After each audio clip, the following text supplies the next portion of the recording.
Medical Marijuana Act, high-grade marijuana expert, or somebody, a sounding board for a lot of different agencies and prosecutors and stuff like that. So I have a bit of knowledge in that, and that's a little bit of what the presentation here will be. So I have a presentation which I call the problem with Mary. Mary, of course, being marijuana, and there is a variety of problems that are going on with Mary or with marijuana. But I could easily call this program "Give an inch, take a mile," is basically what has occurred with what's going on with the current trend with marijuana in our communities throughout our nation, the different states and stuff like that, is that we found that if we give an inch, they're taking a mile. What I mean by that basically is if you were to look at what's going on in Colorado right now, Colorado has obviously started off with a medical marijuana program because they needed that medical marijuana. Then they went and legalized marijuana because certainly that's not going to be harmful for the community at all, right? Then they put out and I won't say it's the state of Colorado, but the pro-marijuana groups there put out a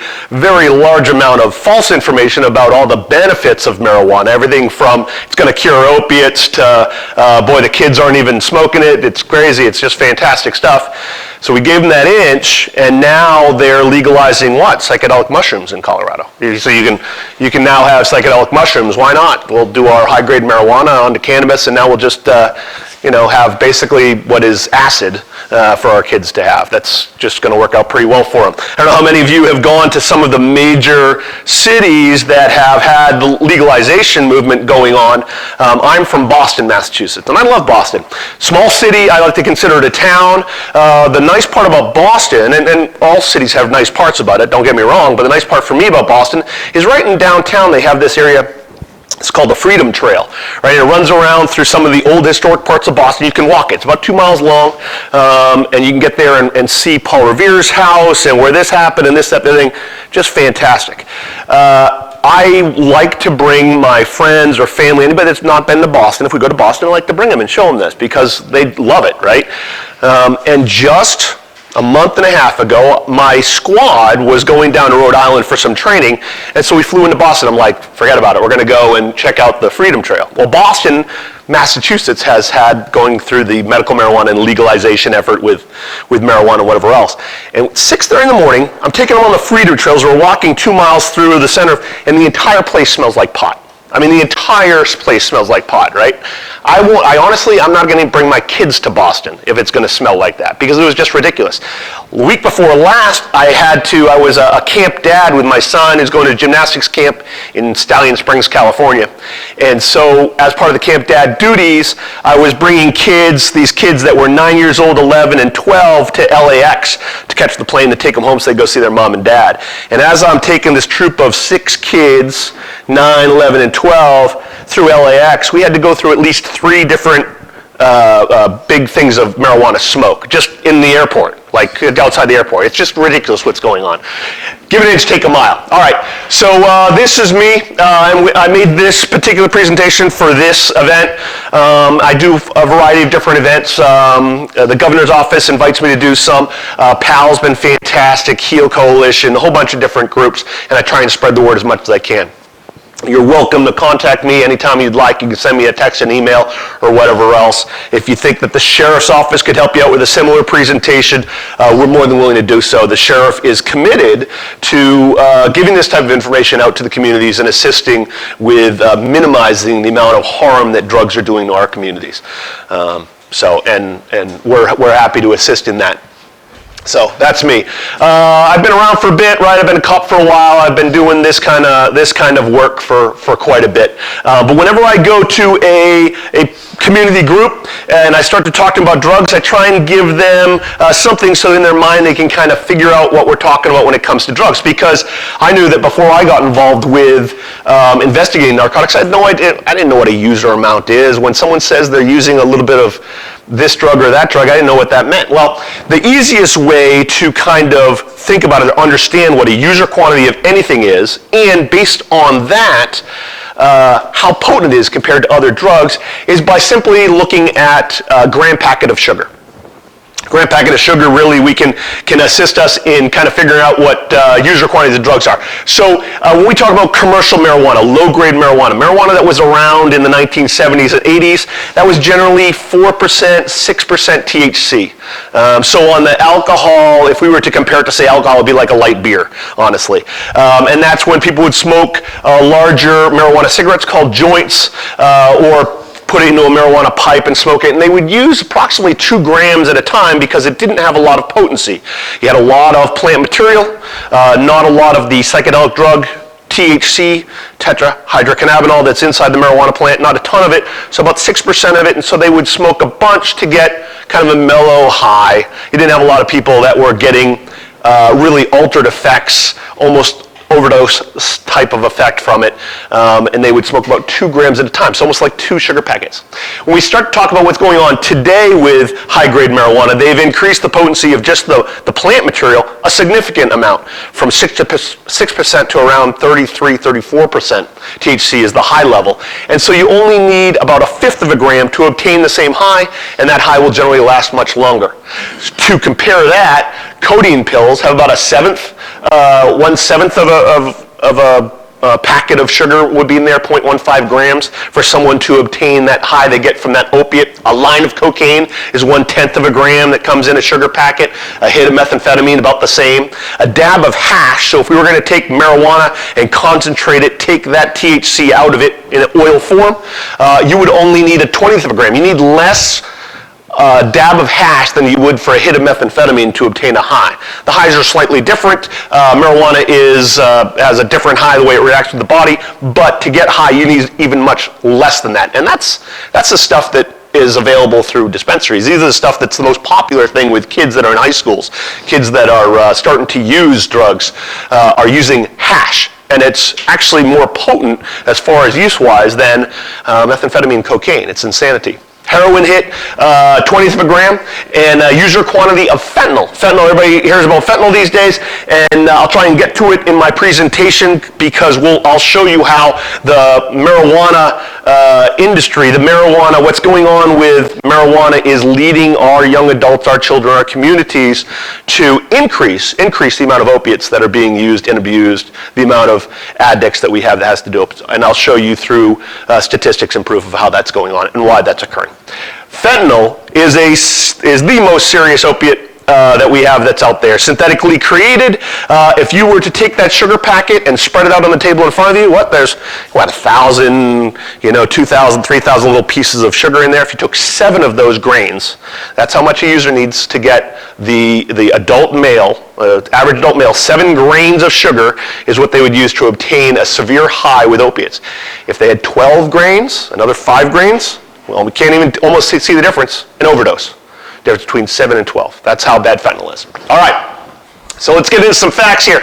Here's some pictures of, obviously, high-grade marijuana carts, cartridges, e-cigarette carts, etc. These are basically what the vast majority of users of cannabis are using right now. And that, when I say cannabis with quotes, I'm talking about people that utilize marijuana all the way through to hash. The vast majority, 60 to 80% of people now are starting to use these e-cigarette carts. I talked about marijuana being up to a level of 34% from 4% just 30 years ago. 34% marijuana, this is 80%. 80% generally is what an e-cigarette cartridge is. This would be like oil. All right, some quick statistics about illegal drug use and abuse. In 2016, the National Study on Drug Use and Health reported that 28.6 million Americans age 12 and over use illicit drugs during this. That equates to about 1 in 10 people we're at now. 1 in 10 people. And this, I would submit to you, has quite a bit to do with the loosening of morals when it comes to drugs. When we start to advertise on our bulletin boards as we drive down the streets that using marijuana is fantastic for you, our kids can see it as they're sitting in the back seat of our car, people just up and down, driving up and down the freeways are bombarded with this kind of thing. It loosens the morals of people and no longer is perceived that the use of drug is bad. As a matter of fact, it's quite the opposite. If we were to look at what's going on social media, sometimes even in the regular media, we're starting to see things like marijuana is good for you, and it's good for you for this, and it's good for you for that. It's absolutely the wrong message to be telling our kids to be sharing with our community, and this is exactly why. We're up to 1 in 10 people abusing drugs right now. And that's up from 8.3% in 2002. Marijuana, of course, is leading the charge in those abuses of drugs. In 2007, 14.5 million Americans reported using marijuana. 2018, that number of admitted users doubled to 14.6%. They doubled from 2013. Now, 2008 is where the legalization movement in marijuana really got started. That's when California passed their first medical marijuana. And we'll start to see in my presentation, there's a lot of statistics that take off based on 2008. So state of Arizona, we are one that has a medical marijuana act. States that have legalized recreational marijuana, California, Washington, Colorado, legalized recreational marijuana, they're about 20%. 20% of the population is using marijuana, and 14% for the places that have medical marijuana. Okay, but that's going to be, all right, we understand those statistics, Matt. How's that going to affect what's going on when it comes to harder drugs with our communities and stuff like that? Well, we'll get to that. First, again, the perception of harm when it comes to drugs going down, and the amount of marijuana use, of course, is going up. You can see there's starting to be a pretty big gap here. So I think we need to emphasize more and more with our kids, with the communities and the schools, et cetera, the harms that come from marijuana. And hopefully I'll present some of these to you right here. Here's the variety of different drugs people are getting addicted to. Marijuana hashish being the number one. Synthetic marijuana is actually number two. So synthetic marijuana spice is sold, and I didn't think it was as common as it has been. But we have a gentleman that works in our unit, works with the DEA and investigates spice-related crimes. It's an epidemic throughout the United States, quite honestly. Synthetic marijuana. All synthetic drugs are becoming a real issue, and it's kind of the wave of the future. And all sorts of different things that people are addicted to, etc. The dramatic decline in teen exposure to anti-drug messages, obviously one of the big factors here, right? We're starting to see that whereas back in 2003, there was a 53.9% of 8th graders believed drugs were harmful. If you were to ask them these days, we're down to below 20% of 8th graders that thinks that drugs are harmful for you. And why is it? Well, because they've got the money right now. I mean, there's a ton of money to be made in the sale of drugs, and now that we've legalized drugs, it's a no-brainer. There's a ton of money to be made into the sale of high-grade marijuana and cannabis. They spent $4.1 million in advertising in 2018. These types of posters that you're driving down the road. Again, I remember going to the PGA tournament up in Scottsdale, maybe it was 3 years ago, and this was right over the PGA tournament. Why can't adults enjoy a safer party on grass, right? It's safer. So that's the argument you always hear about marijuana, right? It's incredible. So the most common argument for marijuana is this. Well, alcohol is terrible for people, so we should be able to use marijuana. Alcohol is absolutely a terrible thing for society, right? Quite honestly. Of all the issues that alcohol has in our society, everything from domestic violence abuse to drunk driving and fatalities on the freeway, all the way up to sexual assault and stuff like that that's involved with alcohol, why would we possibly double down with it? How is that a good argument to legalize yet another thing? They say that marijuana is better than alcohol or whatever else when it comes to that. It's just an insane argument as far as I'm concerned. More types of advertising that we've got here. Washington, they're very happy about got weed, etc. Weed Maps is I call it our nemesis out there. So Weed Maps is it's kind of a social media platform. It's an advertising platform where on Weed Maps, you go to Weed Maps, you can put in there and be like, hey, where's the nearest dispensary? Where's the nearest person that will deliver to me, be they legal or illegal? Where can I get marijuana, cannabis, and other products delivered to me? And Weed Maps will set up with a nice little map. They'll tell you, click here, and you can go to their website, or you can contact them by phone, etc. Nonsense, that stuff that's out there. And of course, these groups that are starting to sell marijuana, they're selling cannabis, be they legal dispensaries or be they the illegal groups, what they want to do is they want to increase the amount of people they're going to sell their product to, right? This is how you make profit of anything you're going to sell. Increase your customer base. And so what do?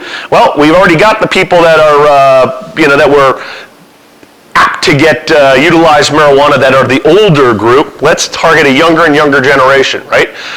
If you have a 50-year-old customer that buys your product, you got them for maybe another 20 years. But if you can get a 15-year-old customer, you got them for 55 more years.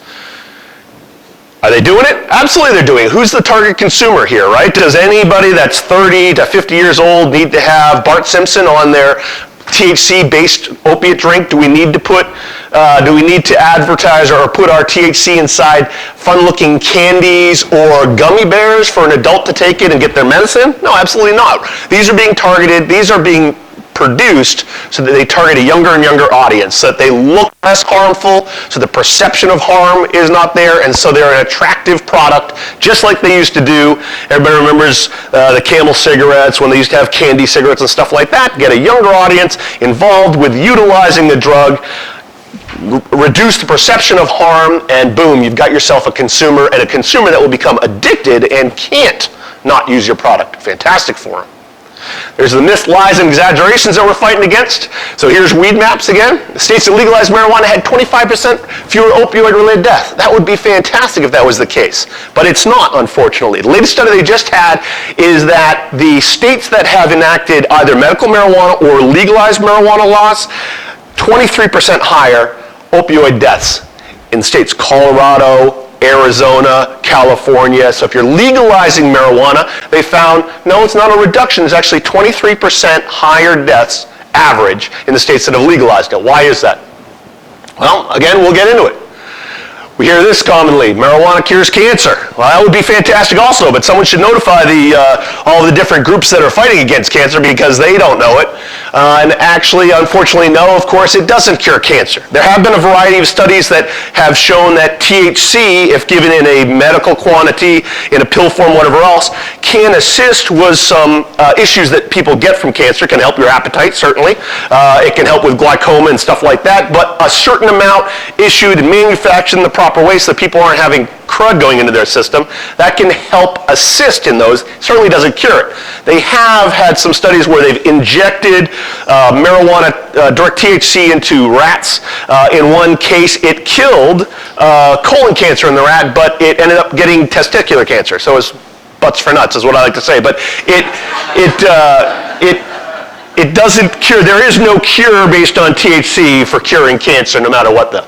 And how about this? Does this even sound right? So they're saying in this particular read that since legalizing marijuana, there's been absolutely no increase in youth using marijuana, neither in Washington. That doesn't even sound correct. So we've legalized a substance, and they're saying the youth are like, nope, I've heard all the bad things about it, I'm not going to try marijuana. No, that's actually totally incorrect. Colorado's ranked number 1 in youth marijuana use, 55% higher than the national average.